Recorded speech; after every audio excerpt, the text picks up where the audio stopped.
Gostaria de deixar bem claro que vale a pena, neste dia em que eu faço 83 anos de idade, relembrar um pouco o meu passado. Em primeiro lugar, a minha família, muito religiosa, de pais cristãos, 8 irmãos, e um dia aparece o padre Henrique Perberche na escola onde eu estudava, e ele veio assim de chofre. Fez uma pergunta sem muita história. Eu vim aqui para saber quem de vocês quer ser padre. E eu, sem perceber, quando me vi, estava com a mão levantada.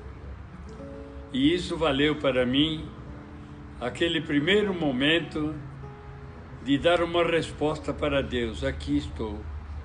Faça-se como o Senhor quiser. Eu criei um certo problema na família, porque era difícil naquela época um padre fazer visita na casa. Mas quando chegou o padre Henrique, meus pais, principalmente minha mãe, ficaram muito felizes com a presença de um sacerdote. E meu pai então fez uma pergunta para mim, depois de ter conversado com o padre Henrique. Então, filho, você quer ser mesmo padre? A minha resposta nunca me esqueço. Se essa é a vontade de Deus, eu gostaria de ser. Mas veja bem, filho, você não gosta de estudar, porque eu repeti 2 vezes a escola primária. E eu estava no 5º ano do ginásio naquela época.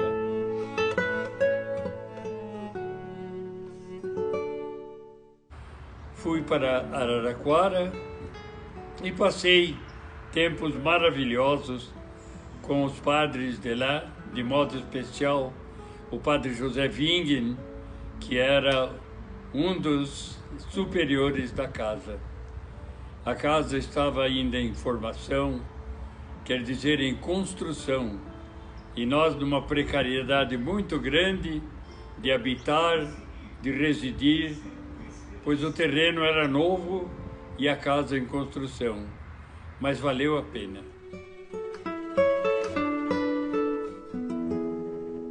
Depois, 1 ano em Araraquara, vim para Ponta Grossa.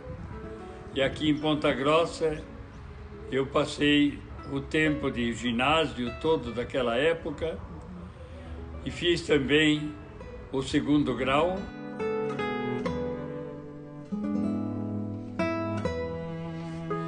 E depois fui para Santo Amaro, onde fiz o noviciado.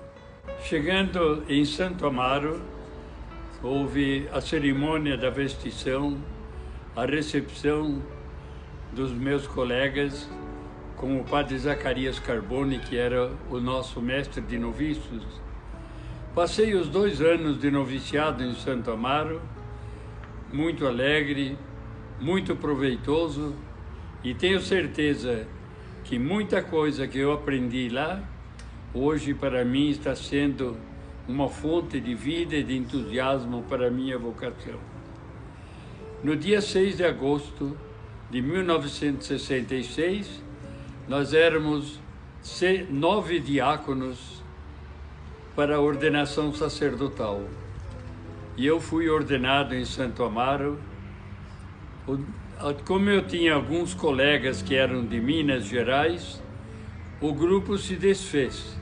Uns foram para Minas, outros para o Rio de Janeiro, e eu com o Paulo Rabi ficamos em Santo Amaro e fomos ordenados sacerdotes no dia 6 de agosto de 1966.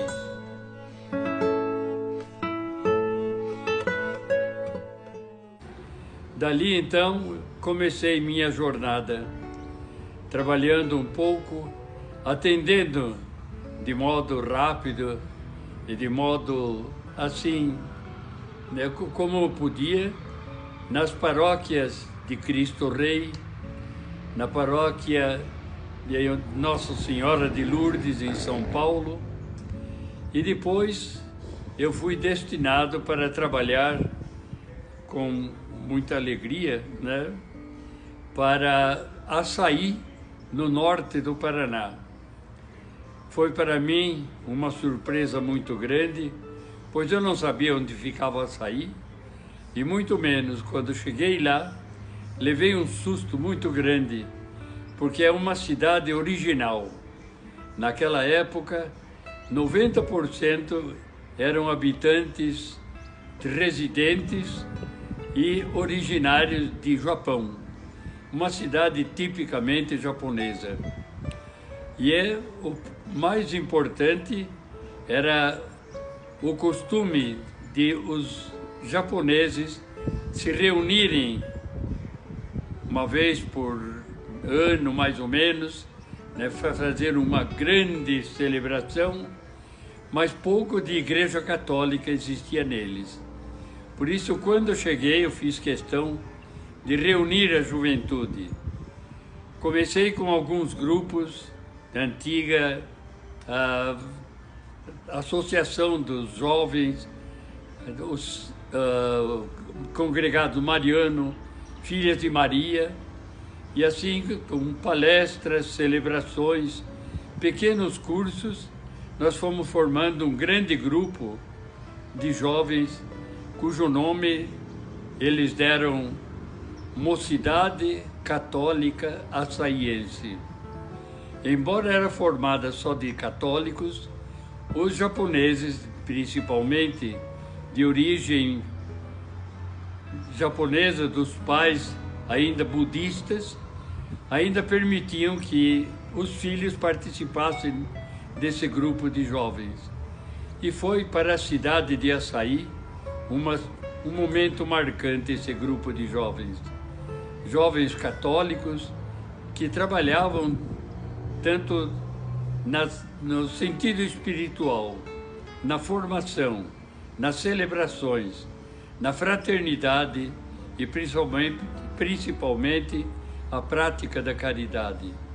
E o que mais me impressionava era que todos os sábados, na cidade que não tinha lá tanto lugar para lazer, eles se reuniam na sede da Igreja Católica e, depois de uma celebração da Santa Missa, tinha um momento de uma palestra de formação e depois um arrasta-pé, onde eles ficavam na sede até mais ou menos 11h30, meia-noite, e cada um ia para a sua casa alegre e feliz.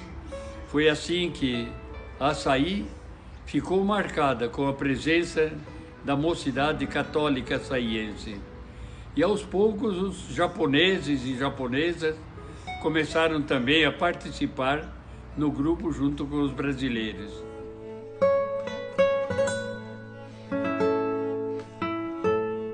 De lá de Açaí eu fui para Araraquara, onde eu fui reitor do seminário menor, onde nós recolhíamos no seminário de 70 a 80 jovens vocacionados, e era um trabalho de formação para seminário menor.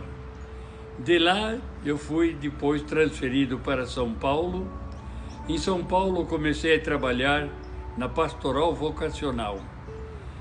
Muitos anos visitando as paróquias, fazendo palestras nas paróquias onde os vigários se propunham a formar sempre o grupo vocacional, e eu estava sempre disposto a viajar com o meu fusquinha para cima e para baixo, fazendo as palestras, as celebrações, os encontros e retiros vocacionais. Depois de tudo, fui ainda convidado para trabalhar na CNBB como assessor da linha 1, Vocações e Seminários.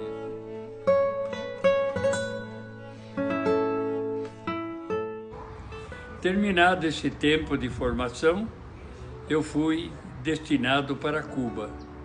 E lá em Cuba foi para mim uma nova experiência de missionário, uma nova experiência de verbita, junto com um grande amigo meu, que era o padre que cuidava da paróquia.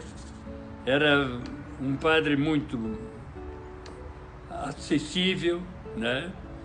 Era o padre Sérgio, um argentino, e formamos uma comunidade de 2. E depois chegou mais um mexicano, desculpe. Era o padre Germán Rodrigues. E nós 3 ficamos mais ou menos uns 5 anos juntos em 2 paróquias, cuidando da paróquia. Não havia lá muito número de católicos, porque o regime não permitia que se reunissem nem sequer para as celebrações de Santa Missa. Mas com muita persistência nós fomos vencendo, superando as dificuldades e conseguimos formar também uma paróquia muito boa de São Gregório Nazianzeno e uma paróquia mais distante no interior de Cuba. Lá eu tinha permanecido 10 anos, vim para casa, voltei para o Brasil e fui convidado para pregar um retiro para o clero de lá da diocese de Holguín, onde nós estávamos residindo, os verbitas. Foi uma alegria imensa a gente poder celebrar, e com muitos colegas da Congregação do Verbo Divino e as irmãs servas do Espírito Santo.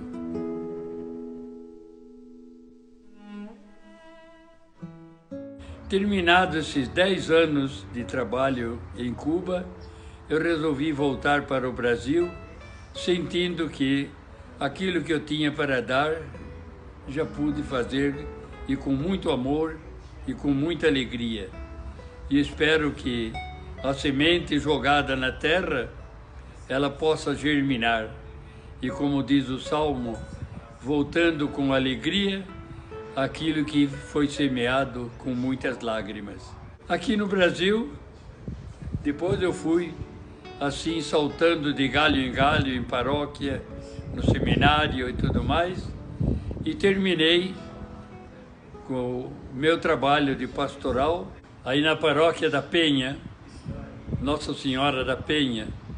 E depois de estar 3 anos ou 4 anos lá, eu fui designado para morar aqui na Casa dos Missionários do Verbo Divino, onde eu estou. E que Deus, então, me faça feliz, junto com os colegas, com as pessoas com quem a gente convive aqui nesta casa.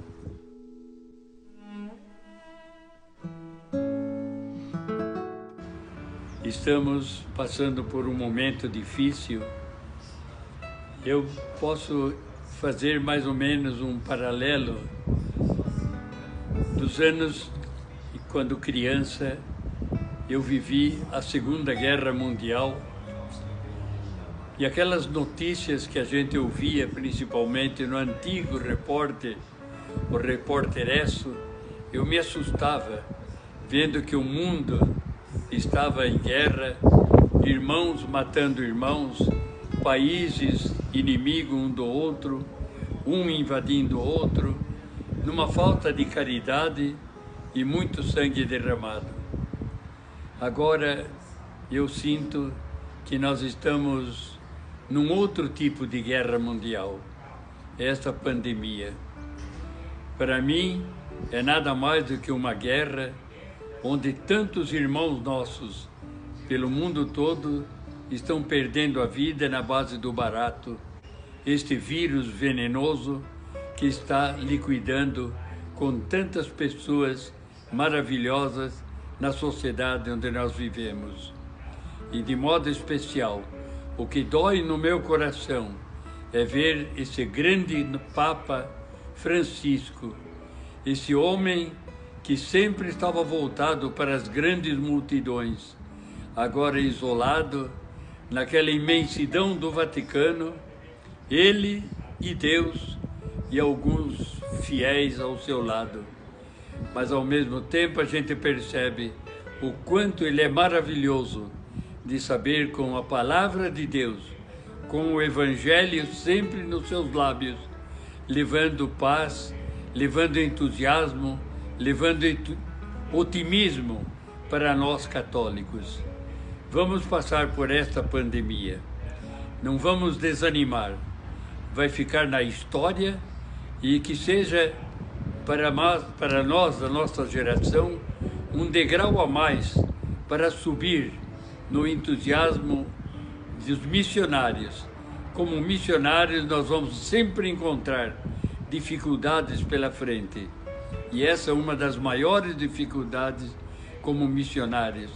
Não podemos mais abrir as igrejas, não podemos estar junto com o povo, não sentimos mais a multidão, mas nós temos o mesmo Jesus, o mesmo Deus, que sempre nos entusiasma e nos ajuda a ir para a frente.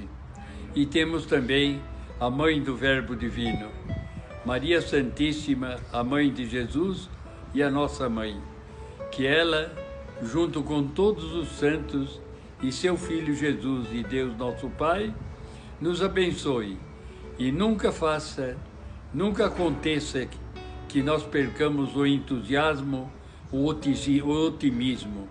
Há males que vêm para o bem, diz o ditado. E esse é um desses males que, quando terminar, nós vamos ter muita lição maravilhosa de tudo aquilo que aprendemos nesta pandemia. Que Deus, então, nos abençoe. Abençoe o Santo Padre, o Papa. Abençoe os párocos, que nunca desanimem, embora com as igrejas vazias. Abençoe os missionários, que com tanto entusiasmo se põem a serviço do Evangelho, que eles façam o que podem. E deixe o resto nas mãos de Jesus e de Maria, nossa querida Mãe, a Mãe do Verbo Divino. Muito obrigado pela atenção.